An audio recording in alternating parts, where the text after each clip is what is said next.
Welcome to Business Innovators Radio, featuring industry influencers and trendsetters sharing proven strategies to help you build a better life right now. Hello, listeners. Welcome to Business Innovators Radio. This is your host, Constant Taylor. Today, we have a very special guest on the show, and they're going to share some very exciting information with us. So, if you're looking to increase your personal and professional effectiveness and quickly, then you've come to the right place. Our special guest today is Rick Wemmers. Rick has been speaking professionally for over 20 years. The content that Rick speaks on is getting desired results quickly, and he also coaches individuals on achieving their goals and success faster. Rick has spoken both nationally and internationally and is based out of Atlanta. Rick's latest book is Silver Bullets for Quick Revenue Growth. Rick, welcome to the show. Thank you very much. Glad to be here. Thank you for coming. Now, I'd like to kick off the show by having you tell the listeners a little bit about your speaking business and how you help people achieve success. I have 30 years plus experience in over 50 different industries, and when I speak, I use that wealth of knowledge in giving those in the audience my proven ways to get quicker results. It's not for everybody, and it's nothing wrong with long-term desired results. In business, there are often 1 year, 3 year, 5 year plans. I focus on 1 year, as much as 20% revenue growth in a year. Those are the kinds of subjects that I do. I interact with the audience to address to their needs more than telling them about my individual successes. So I give what I've learned over the years, thankfully, from many, many clients and mentors and coaches of my own. That's what I do. Okay, excellent. Now, I'm very interested and intrigued by the topics that you speak on. Getting results, not only getting results, but getting results quickly. So many times we hear, there's no shortcuts to success, and, you have to go through the process. So I am very interested, and I'm sure my listeners are too, as to how do you help companies and individuals take shortcuts to achieve success and results in their business? Most businesses, presidents, owners, really don't take the time to learn what they need to know to be more successful quicker. They tend to be wrapped up in day-to-day activities and current daily problems, if there are some, than they are looking ahead. They also don't either know or take the time to explore the wealth of information that's available if you just ask about it.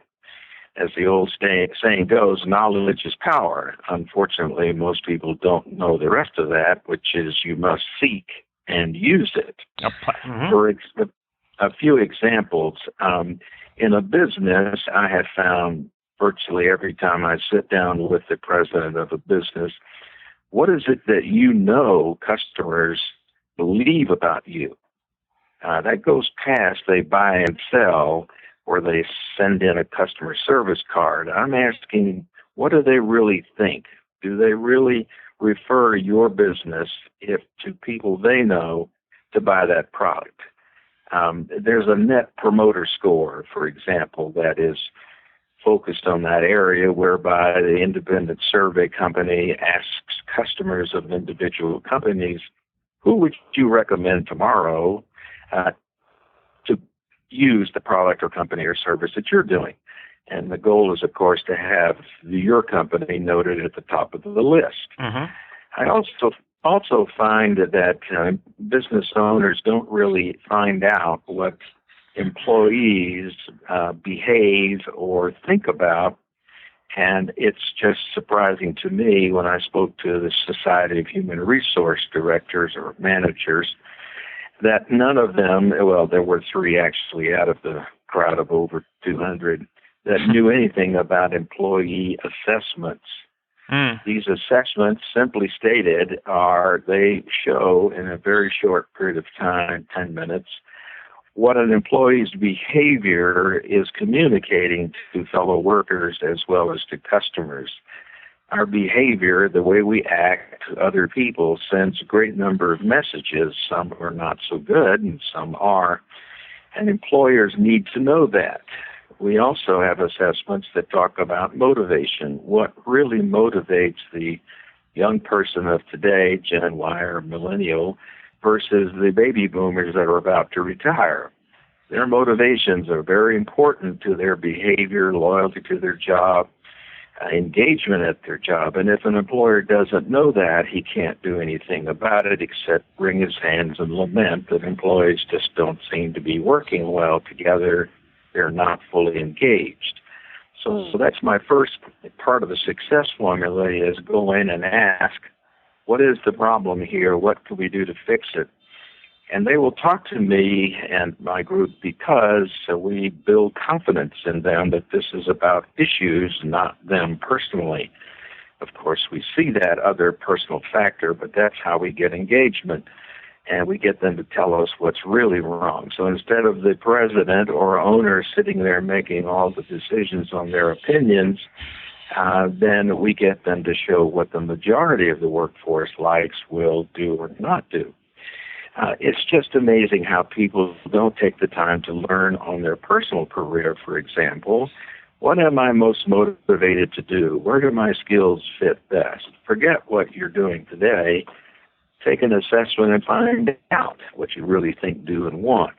Once you discover what a personal passion is, then I can help get to that success in their career, and it's not as hard as it sounds. I have several others. Do I have time to continue on? Absolutely. Absolutely. Okay. So learning what needs to be learned, and it just takes a proactive effort on the president's part and or an individual. Now, before I leave it, I'll say that the president or business owner needs to be behind this because they are the leader. They are the ones that everybody who works there looks forward to. And if they aren't demonstrating what we're trying to do to increase success, then it really won't be successful down the ranks. As an individual, you must commit that you aren't where you want to be and that you will change something to get there. And if you don't do that, then it's a waste of time as well. The second one is focus. I find many business owners as well as personal individuals that I coach don't stay with a basic effort. They may have a goal to be more successful in the next 2 years, but then somebody will come along and say, no, you need to move over here and do that, or let me tell you the guaranteed way to be rich and famous. Look at the internet every day. And so people leap onto that. The same for business owners. They go after what they think is the hot, guaranteed success, make you wealthy or whatever your goal is, just buy my product or do what I say. And that's really not true. You really should focus on one goal at a time. If your revenue is not where you want it to be in your business, then sit with someone who can give you some valid input on what actions you can take to achieve that and stay with that. Sometimes the outsider sees what the owner doesn't see in a business and says you have people that are working about half speed and that's why you're not achieving the goals. Or you have salespeople that really aren't having their heart in what they're doing and they're wandering around calling, making poor calls and therefore not generating sales. So a little training there is typically the way to go to try to improve that. But the important thing is that once you establish 1, 2, maybe 3 goals, stay with them until you've exhausted all of your efforts and gained the data to say it isn't going to work this way, let's replace it. Focus is number 2. Number 3 is that I've learned over the years. And let's pause to just kind of discuss some of those bullets. So goals, and not to be confused with tasks, because a goal could have a multitude of tasks, could have 50, 100 different tasks. A goal that could be concurrently worked on, those tasks to achieve that goal. So I just wanted to to No, highlight. that's exactly right. I teach some MBA classes, and what I say to them is, let's make sure that we understand the meanings of various words that are used with a variety of meanings. Goal is one of those, and it's simply, the way I teach it is, a goal is a desired result. It doesn't have a timeline on it. It's a desired end point. An objective is the opposite of that. You will increase sales by 10% over last year by June or 6 months. That's an objective that's measurable and is time related. To get to that goal, you may do a variety of things, as you say, tactical things, increase prices, discontinue products, add new products, etc. All of those are tactical things which are focused on achieving the objective about a given period of time. So those are some of the things that I talk about when we get together and talk about focusing. Okay. So now we started off by indicating that you do an assessment of where the owner thinks, where he thinks his customers are mentally in the minds of the organization, and then the next step is, after he finds out, developing a strategy to improve that. So the implementation stage. So that's correct. Where does I don't see a lot of speed there, because assessment is one thing, but the actual implementation and changing like for example, Comcast has a huge task in order to change the perception of the customers. How does that happen quickly? Well, the key here is, what do you know and what do you need to know, and what is not relevant. If my goal, for instance, with a particular company is increasing revenue, then I need to know why and my customers buy, and I need to know why my prospects don't buy. And I might be positioning the product wrong. I might not give them buying options. I might have a product that's a dead duck, and I just don't want to admit it, which I had one business owner say, well, I believe we can sell that. Why? Because I've done it for 15 years. And I said, but you're selling a bigger, better, faster version over here. Why would you do that? So sometimes an outsider has to say it's time to drop the product. And I can do that, and others can too, by going to the customer and asking them confidentially, what would you do if you were president of that company, and changing the product to make you buy more and be more of a loyal advocate of the product? And they will tell you. It goes back to our society. We are a non-confrontational society, meaning we don't confront people with things that we feel for fear of being tied up or disrespected or whatever. And so what we also do is, though, we will tell a friend, neighbor, anybody, gossip. Let me tell you what's wrong with him or her or company or product. Well, why don't you tell the company? Well, they wouldn't listen to me. It wouldn't really matter. I don't really want to take the time to do that. So it's non-confrontational society that an outsider can go in as a gossiper, if you will, and be able to get the real information about internal or external. I find many, many employees are not happy today. The disengagement rate is over 70%, which is dramatic considering the last 5 years. 70% of American workers, in other words, go to work and do the minimum to get the paycheck. If I go into a company, I'll find out what the problem is and how can we reverse that and make it more. And we end up doing it. And that's what I mean about getting information quickly. Excellent. Now, we got a little less than 2 minutes here. The next thing that I would like to ask, if you could give an example of a real-life business case study where you were actually able to take an organization who was having challenges with whatever issue it could be, whether it was revenue, cost, and how you were able to help that company solve that problem. Well, you choose. I have one that's about employee turnover rate of 27% annually, which was reduced to 6% in less than a year, or I have one that's a software product that was $3 million in sales and jumped to $17 million in 12 months. Okay, whichever you'd like. Let's go with the money. The money. This was a software company. They had a product called Uninstaller, and many people still see that product. And the president of the company brought us in and said, I don't believe we are tapping into the true potential of this product.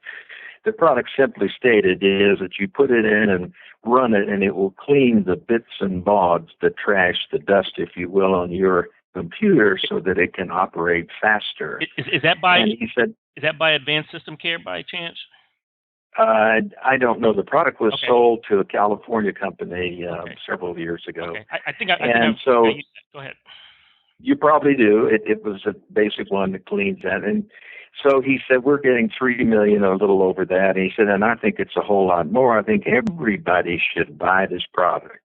And we said to him, well, let's go find out. So we talked to consumers. We looked at competitive products, et cetera, et cetera. And all of that within about 3 weeks, and came back and told him in a meeting with the staff that what you need to do is go into the consumer market and sell this product at Best Buy and a variety of other places. And he said, I don't think that's what we need to do. And I said, well, furthermore, you need to spend $500,000 in the next 60 days in order to do that. He said, you better have a real good story to tell me. Mm-hmm. After about 30 minutes, he said, do I make the check out to you or your company? What we did simply was take the product and say that of all the people who could use it, all computer owners at that time, a third of them really don't care about speed and wouldn't buy anything if you offered it for nothing. The second segment is that segment which has a hunch and could and gets curious about their product if the price point isn't a resistance. The third of the total market are the programmers, geeks, game players, etc., that live on their computer and can immediately see increases or decreases in speed of operation. We told him he had to go to the Consumer Electronics Show in Las Vegas, which was in 2 weeks. And he said, I can't get a space. I said, yes, you can. We're going to build a space by renting a executive motor coach and parking it across the street from the Consumer Electronics Show and offer sales and demonstration of the product. We did, he did, and the product moved into the consumer market and went to $17 million by the end of the year. So in less than 12 months, what did we do? He sat down and said, I don't know how to do this. I need to know how to do this. How do we do this? We simply went into the market and asked those questions, did the homework, and came back and gave him a recommendation. To his credit, he had the courage and confidence in us to write a check for $250,000 that day and $250,000 later. Of course, by the end of the year, shortly thereafter, the product was sold to someone else, and he made multi-millions and hasn't worked since. Does that happen all the time? No. What is the key here? He had the faith to go with people that knew more than he did. Mm-hmm. We convinced him that we did. Did we know for sure? No. But we just believed, and our experience told us that, and we stayed with him and pushed and pulled and got into the achievement. That is a success story that encompasses what we're talking about here, learning what you need to know and focusing. Absolutely. The services that you provide are very valuable, and there are thousands of business owners out there that could utilize the services that have a product that's not moving. The value has not been unlocked in it. So that's a pretty impressive case study that you gave. Now, with the last 30 seconds here, could you please tell the listeners if they would like to get in contact with your organization, how can they do that? Well, they could just email me. That's the quickest, is rick@wemmers.com. The website is Wemmers.com. And I'll be glad to, if they want to call, 770-668-6729 here in Atlanta, Georgia. Well, it has been a true pleasure speaking with you, and we appreciate the valuable information that you shared with the listeners. Rick, thank you very much for coming on the show. Thanks for listening to Business Innovators Radio. To hear all episodes featuring leading industry influencers and trendsetters, visit us online at businessinnovatorsradio.com today.